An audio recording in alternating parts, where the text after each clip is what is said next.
গিয়েছিল।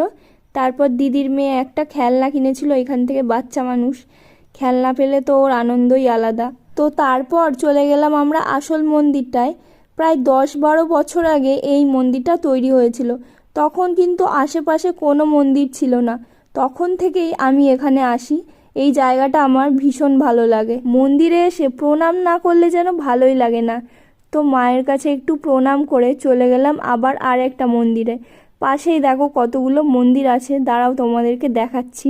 দেখেছো মন্দিরের গায়ে কত বড় একটা মৌচাক তৈরি হয়েছে। পাশে আরও 3-4টে আছে, মনে হয় আরও বাড়বে ভবিষ্যতে। এই দেখো এইটা হচ্ছে আর একটা মন্দির। আমি আর ভিতরে ঢুকিনি কারণ আমার জুতো খোলার একটু সমস্যা, আমি পামশু জুতো পরে গেছি। আর এই দেখো ডাইনোসর কত বড় বাবা, তার সাথে আবার জিরাফও আছে। জিরাফের গলাটা দেখো কত লম্বা, আর হাতিটাকে তো পুরো আসল মনে হচ্ছিল। এই মন্দিরে সব থেকে